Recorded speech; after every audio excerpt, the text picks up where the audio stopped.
Basabonate Bashitae. Ah oui, désormais, Kim, papi avait dit TV. Kim, papi avait dit TV. Maman, bébé la rapotamier. Awa, mafuto wapi.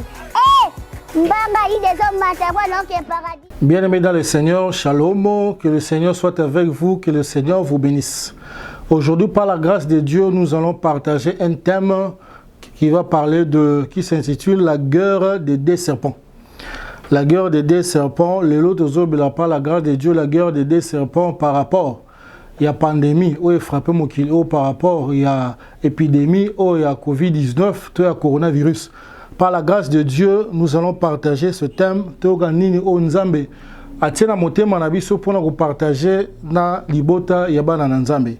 Nous lisons dans le livre de Nombre, chapitre 21. Nombre, chapitre 21, à partir du verset 6 à 9. Nous lisons au nom de Jésus.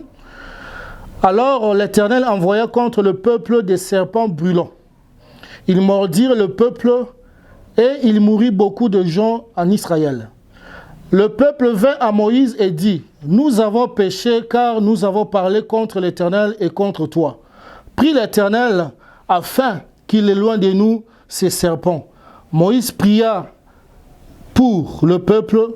L'Éternel dit à Moïse, « Fais-toi un serpent brûlant et place-le sur une perche. Quiconque aura été mordu et le regardera, conservera la vie. » Moïse fit un serpent d'airain et le plaça sur une perche, et quiconque avait été mordu par un serpent et regardait le serpent d'airain conservait sa vie. Bien-aimés dans le Seigneur, Bible sur la histoire, il y a Bana Israël, au bas de désert. À un certain moment, ils ont désobéi à la voix de Dieu.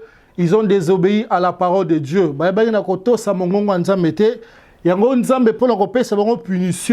Dieu a suscité les serpents brûlants au bakomi ko soit au ezaliba na Israël. Au soki basuye akufi et puis ezali bakufa ki ebele. Ndeto zoko bona lelo coronavirus ezali ko ravager mokili. Soki koti ezali ko boma ezoboma bate belé basi ko perdre vie na bango na mokolelo suite ya pandémie oyo ya Covid-19. Qu'est-ce qui fait que batoubaye banako swama o ezali na nyoka? Quand on parle du serpent brûlant, au babenga na lingala, nyoka yangele, tozomona directement ce qui est le diable, la personne du diable. Parce que Bible zolo banabiso na Ecclésiaste chapitre 10 verset 8. Celui qui creuse une fosse, il tombera. Et celui qui renverse la muraille sera mordu par un serpent. Donc, o ezali muraille, ezali barrière, il y a protection. Le sang de Jésus, ba ange nanzambe o bazali ko battre la mutu moko na moko si on marche en conformité avec la parole de Dieu. Alors eloko nini o esalaka que mutu ayeba ko soma na nyoka to diable ayeba ko frapper. Premièrement, il y a la désobéissance. Si mutu a désobéi na makambo na nzambe na mongongo na nzambe to na liloba na nzambe, ye afongoli porte ako ba vraiment ko soma na nyoka to akobeta mana o ezali le diable. Yango Bible zobala biso na Jérémie chapitre 2 na verset 19. Tu sauras et tu verras que c'est une chose mauvaise et amère d'abandonner l'Éternel. Donc mutu oyo azako to salilo banzambe te to kosa mokano nzambe te aza mutu oyo azali na désobéissance, aza vraiment exposé pour qu'il soit frappé par le diable ou qu'il soit mordu par le serpent. Le deuxième élément oyo salaka mutu soma na nyoka, c'est le péché. Tant que tu as la vie à masumu, protection ya nzambe, ezali kona ete mutuna azali exposé. Yango Bible zoba biso na Deutéronome 23 verset 14. L'Éternel marche au milieu de ton camp pour livrer tes ennemis entre tes mains. Il doit donc trouver rien d'impur dans ton camp afin de se détourner de toi. Donc nzambe akuta impureté na kati ya bomo na biso te. Parce que nous avons vivre la vie à Masumute parce que Bible dans Romains 6, 23, car le salaire du péché, c'est la mort. Il y a un libo taban nzambe, ba ko bonde la Moïse. Ta to komi ko kufa. Belela nzambe. O ya lobela kayo na tina na biso, nzamba biki sabiso. C'est vrai, nous reconnaissons tobi ke to sumuki liboso ya Nzambe tozana besoin ya pardon ya Nzambe. Alors ndenge sikoyo Nzambe ayebina kolobela Moïse ayeba pena kosala o ezali serpent d'airain a placé likolo ya perche. Moto nyonso bakoswa na serpent brûlant soki ataleli serpent d'airain nde akoba ko conserver vie na ye. Alors le serpent d'airain dans le cas de notre message ici ne concerne que la personne de Jésus-Christ. Il y a le serpent brûlant qui représente le diable et le serpent d'airain où ça ko perd sa vie ko bongo la kufa na bomoi ezalaka Yesu Masia o akotalela ye akoyeba na ko conserver o ezali vie na ye bien que ayebaki na kobima na volonté na Nzambe bien que ayebaki kozanga kotosa loba na Nzambe mais soki ayebi na ko se repentir pe ataleli Yesu. Je lève mes yeux vers les montagnes, d'où me viendra le secours. Malade koya, coronavirus et kota, maladie ko bete ba pandémie tout, mais ceux qui ont taleli Yesu Masia, oyo Nzambe, oh Bible c'est pourquoi Dieu l'a souverainement élevé et lui a donné le nom qui est au-dessus de tout nom, afin qu'au nom de Jésus, tout genou fléchisse. La maladie doit fléchir, la pauvreté doit fléchir, la mort doit fléchir, le célibat doit fléchir, au nom puissant de Jésus-Christ. Ce qui est bel et combat sur Masia, Nzambazana makoki, ya kolonga ma bena vina yo, a commission malam. Alors le lengeni diable a komema mutu po aeba na ko soye. Nous avons ici le premier point. Diable a ko bena mutu d'abord par la séduction. Le diable cherche à séduire une personne. Total dans Genèse chapitre 3 partir verset 1 à 6. Ndenge diable a ko séduire Ève. Nzambe apesi ba interdit. Boliambuma nyoso na kati ya zamba o me nzete oyo ki au milieu du jardin. Boko simbangote. Tito zotambo na sena moyo oyo. Eza na ba principe oyo Nzambe atia, il y a des interdits oyo Nzambe alobake mwana na Nzambe akosimba eloko ote. Mwana Nzambe akosala eloko te ote. Soki autocité na maloba na Nzambe, c'est en ce moment-là que muto akozala exposé et il sera mordu par le serpent. Alors, nous sommes dans Genèse chapitre 3, diable a sali makamlanyo se point à séduire Ève. Atali sege mbuma oyo, atanzamba bag bolia tenzamba bege so boliango. Misu na bino ekofonga mabokozwa connaissance. Yango aban ko séduire Ève.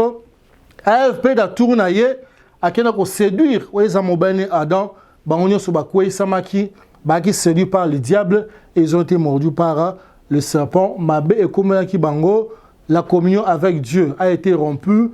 Dieu les a expulsés. Nzamba bengani bango na jardin de Dan. Bisika oyo atiaki bonheur. Baebagi na jour nango lisusu te. Et puis Nzambe aki ko lakela bango mabe. Aebisi moi si tu enfanteras avec douleur et tous tes désirs seront portés vers ton mari. Ndepe ako lakela mobali mabe. Alors que non plus que tu as écouté la voix de ta femme, c'est à la sueur de ton front que tu trouveras du pain. Tu cultiveras la terre et te produiras des ronces et des épines. Il y a un que si balobaka, chemin de fer, l'homme doit se battre. Ça, ce n'est pas une bénédiction. C'est vrai qu'on doit se battre, mais c'est une malédiction. Parce qu'au commencement, il n'en était pas ici. Il faut souffrir, il faut moutoke saranini, et bima, moutoke tanga. Yango, deuxième élément, où est-ce que le diable aebanako mordre que soit moutou les serpents soit moutou. Le deuxième élément c'est la tentation. Le diable vient séduire, il vient aussi tenter. Là nous sommes dans Matthieu chapitre 4 verset 1 à 3. Jésus a obtenu une jeûne prière il y a 40 jours. Bible dit après avoir jeûné, il eut faim. Aokinzala. Tant a besoin ya kolia. C'est à ce moment-là que le diable est venu pour le tenter. C'est si réellement tu es le fils de Dieu, ordonne à ses pères de se trouver en pain. Il faut aller. Ma bangue bon la ma bangue koma mapa avec au tenter. C'est comme ça que le diable a qui sa banana nzambe qui toko ya mokili oyo. Sala na oyo ya na ngoli sumute. Moni nzambe, nzamba mawa, nzamba limbi sarane. Batengo ba version consolation, il est riche en beauté, là en colère la fidélité. Ah, c'est bien. Mais il faut savoir que Dieu est compatissant, mais c'est aussi un Dieu dangereux. Le seul prophète dans la Bible, bouche à bouche, c'est Moïse. Mais suite à la désobéissance, Nzamba attaqué na butu moko alinga boma Moïse. Bien qu'il mosali na ye, le messager. Il est compatissant, il est aussi dangereux. Toyeba que grâce à Nzambe ekope ko koma na suka. Nzamba ko sala grâce à kolimisa mais un jour ekoko ma pe na suka. So Nzamba moni muto akogite ako permettre un serpent brillant à suyo pour abattre la molimo amutu. Nzamba za malamu Nzamba za bolingo. Nzamba pambola yo za kolanda biso. Yango tozomona awa na Actes chapitre 28 verset 1 à 16. Apôtre Paul baki na bateau ba osala voyage. Ba komi na katikati ya bale mupepe mbonge mbula naufrage. Ba bimi na île ya Malte. Malili yaki makasi mbula ebeta. Esenge ba pelisa moto. Ba pelisa moto. Moto ane chauffer bango et réchauffer bango. Pour ba fanda autour du feu. Pendant que ba pelisa moto, l'apôtre Paul a quelque chose à broussaille. Banzete makasa matiti. A kotia la moto. Mbopo moto pe la makasi. Tanga so boaka matiti na moto, malheureusement, vipère moka zalaki na matiti wana akangi Paul. Na loboko pe suit Paul. Tous les barbares bari baba en tout cas mutu oyo azo mérité justice te à okufa. Parce que la vipère c'est un serpent très venimeux. Venant na gobik sa mutute. Alors bazeli Paul akufa pour na poison. Oh il y a venin, il y a vipère. Bazeli Paul akufa, ils ont entendu longtemps. Pourquoi? Parce que la Bible zobabise dans 1 Jean chapitre 4 verset 4. Car celui qui est en vous est plus grand que celui qui est dans le monde. Celui où il y a kati ya Paul, azamu nene amakasi ananguya kolika o azamu kili ko ezali le diable. Paul en lui avec un serpent des reins. Le serpent brûlant a souillé, vipère a souillé. Venez au côté parce que serpent des reins a kati ya Paul et rewane a serpent et dendisi venez et refoulé en haut. Paul a pu conserver sa vie. Parce qu'à lui, Paul avait Jésus-Christ. Aussi longtemps que tu as gardé communion dans Nzambe, ozana Nzambe, ozana sumasia kasi na bo monayo, et lo komo ya mabe eko melote. Mabe eko kiko koma, eko okota, coronavirus eko okota, maladie eko okota, mais Nzamba ko permettre te eko matina suka yo kufa, Nzamba ko permettre te banguna no ba accomplir mission na bango tina suka, ba okota, mais ba oyeba kosi sangote. Yango Jésus Nangomba kuna na Gethsemane quand il priait. Abi Père, s'il est possible, éloigne cette coupe de moi. Non pas par ma volonté, mais par ta volonté. Jésus priait. Atiki ba disciple ba soutenir azongi akuti balali. Ayeko zonga zo sambela. Yesu a sambeli pona kufa na été. On Nzamba la kse nzela soleka. Mais il a prié pour sa résurrection. C'est pour nous dire que Bible Zoba, les malheurs atteignent souvent les justes, mais l'Éternel en délivre toujours. Coronavirus est au quota, maladie au quota, Ebola au quota. Moi, Nzambe au quota, la maladie incurable. Mais avec une maladie et même tina soukate, tina koufate, parce que Job a belaki. Il avait tout perdu, mais à lui il avait confiance en Dieu. Agina likia que bien qu'il na beli bana ba koufi bilangeziki bibole, j'ai tout perdu. Mais je sais que mon Rédempteur est vivant et s'élèvera le dernier. Et Nzambe on a Job a telemaki na souka, a na ko guérir Job, a na ko restaurer santé na ye, a rétablir na ba droit na nyonso pe azongela ki vie normale. Et que ce Dieu là, a kanisila motomonga sa kolanda biso, o azana kati ya ba problème. O libaye sana ba problème et somi na nyoka o vine ezo simbate musale so kende liboso te ba bundisi na kindoki ya famille atombola misu likolo atala o zali serpent de rein o zali Jésus-Christ Yesu o akangola ka o abikisaka azala makokia ko bikisa parce que Bible bi rien n'est impossible à Dieu et tout est possible à celui qui croit.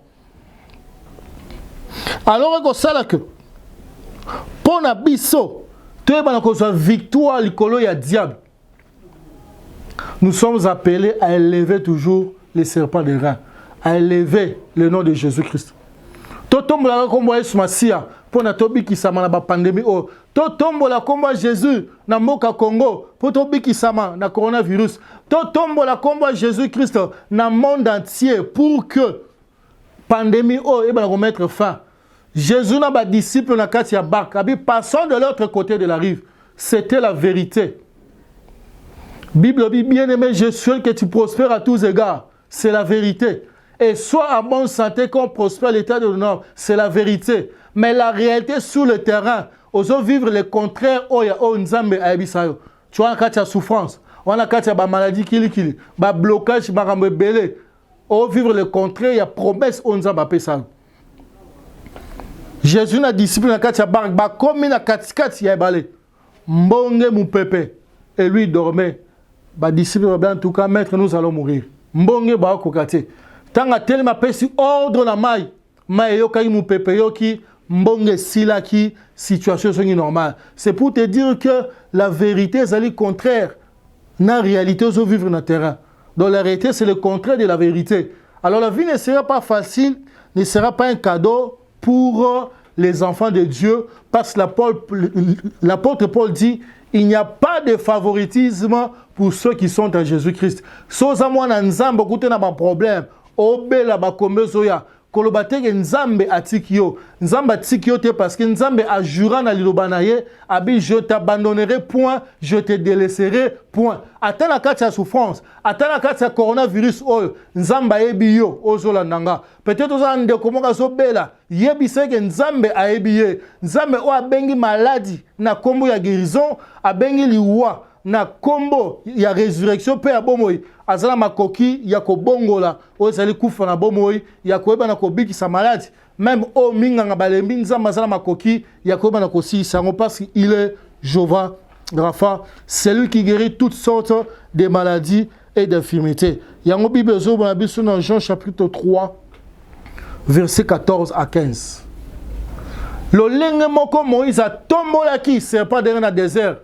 Ndenge moko mwana na nzambe Jésus-Christ de Nazareth a tombwa malelo pour que o nyoso akobelela ye. O nyoso akotalela ye a conserver bomoi na ye. Ndenge mutu nyoso tagi serpent d'airain kuna na désert, ndenge a conservaki vie na ye tanga swamaki na serpent brûlant. Ndenge moko pe mutu nyoso o aza difficulté na moko lelo. O aza na bitumba na mokolo lelo, o aza atteint na Covid-19, ceux qui a tombé mis sur le collat, tel Jésus-Christ. Et c'est Jésus-là que nous prêchons ce jour, c'est Jésus-là que nous servons, c'est Jésus est capable, il a coupé sa guérison, il a coupé sa restauration dans la vie à Moutou Azakobela. Dans Moutou Azana bitumba, dans Moutou Azana ba problème. Yesu Masia, Azana Nguya, Azana Makoki, il a coupé sa solution dans ba problème. Yango Nzambe tanga tini Moïse, na ngoni boso Pharaon. Dans Exode chapitre 7, verset 8 à 12, voilà ce que vous devez faire. Tant que comment devant Pharaon, il faut que ça le rapport de force. Botali c'est que ngansa menana nguya kolekanyos. Abisi bango rosa verge boboa kana mabele. Babwa ki verge na mabele.